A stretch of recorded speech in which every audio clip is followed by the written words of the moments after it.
Hello बच्चों, आज के टॉपिक में हम दुनिया में देखते हैं कि जितने भी वर्ब है जो ना से अंत हो, जैसे पढ़ना, खेलना, दौड़ना, हंसना, रोना, गाना, बजाना, लिखना, भागना इत्यादि, तो ना के बाद होगा या ना पड़ेगा। इस तरह से हिंदी वाक्य के अंत में जब हम देखें तो उसका किस तरह से अनुवाद करेंगे उस संबंध में हम आपको चर्चा कर रहे हैं। हिंदी वाक्य के अंत में वर्ब ना होगा या ना पड़ेगा, तो इसका प्रयोग फ्यूचर टेंस में किया जाता है। इसी अंग्रेजी में अनुवाद इसे subject plus shall have to, will have to plus V1 plus object, इस तरह से एक फॉर्मूला टाइप का हो गया। अब फर्स्ट पर्सन सिंगुलर नंबर आई एवं प्लूरल नंबर वी के साथ जब शैल का प्रयोग करेंगे तो अनश्योर की स्थिति होगी, एवं विल का प्रयोग करेंगे तो श्योर की स्थिति। अब सेकेंड एवं थर्ड पर्सन के साथ शैल एवं विल का प्रयोग, तो जब सेकेंड एवं थर्ड पर्सन के साथ शैल का प्रयोग करेंगे तो श्योर की स्थिति में होगा, एवं जब विल का प्रयोग करेंगे तो अनश्योर की स्थिति होता है। संक्षिप्त तालिका देखें। Person singular number, plural number, first person जैसे I shall have to write, मुझे लिखना होगा, मुझे लिखना पड़ेगा। प्लूरल में we shall have to write, हम लोग को लिखना होगा या हमें लिखना पड़ेगा। All of us shall have to write, हम सब लोगों को लिखना पड़ेगा। चले second person, you will have to write, आपको या तुमको लिखना पड़ेगा या तुम्हें लिखना होगा। Plural number, you will have to write, तुम लोगों को या आप लोगों को लिखना पड़ेगा। अब चले third person, he she it will have to write, उसे लिखना होगा, उसे लिखना पड़ेगा। Radha will have to write, Radha को लिखना होगा। एवरीवन या everybody will have to write, प्रत्येक को लिखना होगा। नो वन या nobody will have to write, किसी को लिखना नहीं होगा। Who will have to write, किसको लिखना पड़ेगा। अब प्लूरल नंबर देखें थर्ड पर्सन, तो they will have to write, उन लोगों को लिखना पड़ेगा या उन्हें लिखना होगा। The boys will have to write, लड़कों को लिखने होंगे। A lot of man will have to write, बहुत से लोगों को लिखने लिखना पड़ेगा। एज फॉर एग्जाम्पल, मुझे पटना जाना होगा या पड़ेगा, तो I shall have to go to Patna. Number 2 में, मुझे यह काम करना होगा, I shall have to do this work, हमें जीवन स्तर ऊंचा उठाना होगा, we will have to raise the standard of living, तुम्हें परीक्षा पास करनी होगी, you will have to pass the examination, सभी को यानी एवरीवन को ईमानदार होना पड़ेगा, everyone will have to be an honest, Ram को आज्ञा माननी होगी, राम विल हैव टू ओबे, एक दिन तुम्हें पछताना पड़ेगा, one day you will have to repent, मुझे तुम्हारी मदद करनी होगी, I shall have to help you, तुम्हें जवाब देना होगा, you will have to reply, मुझे सॉरी उसे मुझ पर निर्भर होना पड़ेगा।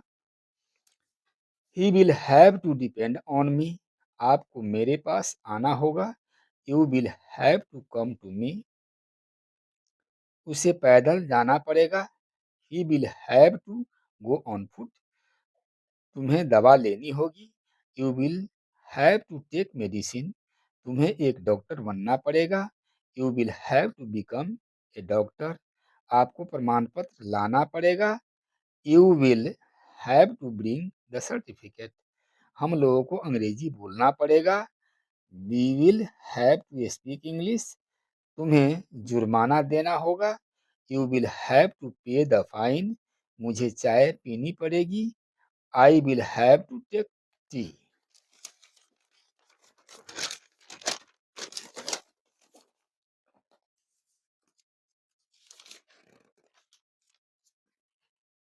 अब नेगेटिव सेंटेंस,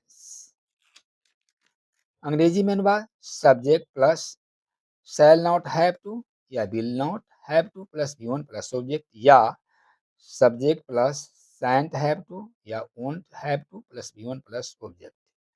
अब शैल नॉट का शॉर्ट फॉर्म शैंट होता है, विल नॉट का शॉर्ट फॉर्म वोंट होता है। एज फॉर एग्जाम्पल, मुझे पढ़ना नहीं पड़ेगा, I shall not have to read, या यूँ कहे I shan't have to read. Number 2 में, तुम्हें जुर्माना नहीं देना पड़ेगा, you will not have to pay the fine, या यूँ कहे you won't have to pay the fine. अब इंट्रोगेटिव सेंटेंस अंग्रेजी में अनुवाद, shall will plus subject plus have to plus V one plus object. As for example, क्या मुझे पढ़ना पड़ेगा या क्या मुझे पढ़ना होगा, तो इसका shall I have to read. क्या उसे आना होगा, will he have to come here. क्या बच्चों को शांत रहना होगा, will the children have to keep quiet. क्या हम छात्रों को अनुशासन बनाए रखना होगा, will we students have to maintain discipline. Interrogative negative sentence में अंग्रेजी में अनुवाद, shall will plus subject plus not have to plus V one plus object, या शैंट या ओंट plus subject plus have to plus V one plus object. As example, क्या श्याम को पटना नहीं जाना पड़ेगा, will Shyam not have to go to Patna, या यूँ कहे won't Shyam have to go to Patna. क्या आपको पछताना नहीं पड़ेगा, will you not have to repent, या यूँ कहे won't you have to repent. क्या सीता को दुख नहीं सहना पड़ेगा, will Sita not have to face the calamity, या won't Sita have to face the calamity. क्या मुझे जुर्माना नहीं देना पड़ेगा, shall I not have to pay the fine, या यूँ कहे shan't I have to pay the fine. अब इंट्रोगेटिव सेंटेंस में ही जब मध्य में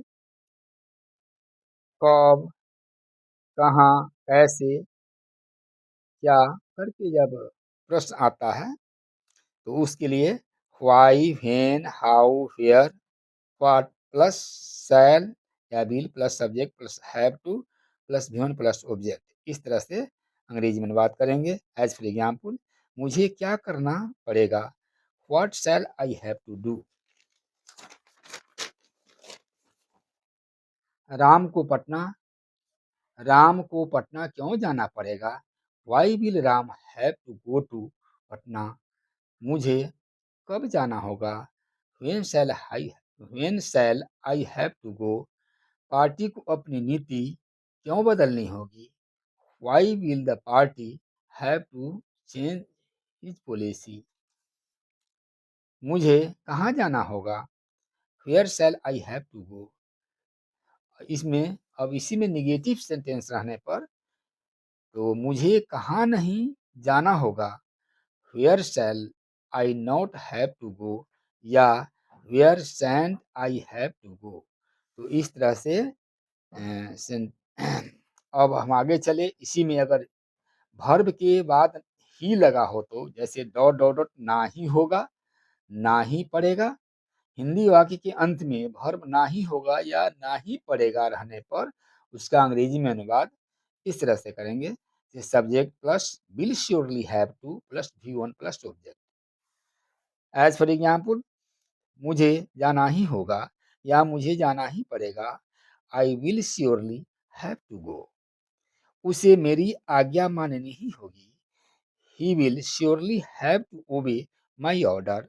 हम छात्रों को अनुशासन बनाए रखना ही होगा, we students will surely have to maintain discipline. तो इस तरह से हम इस पर चर्चा किए हैं। यदि अच्छा लगे, समझ में आवे, तो एक लाइक अवश्य कर देंगे।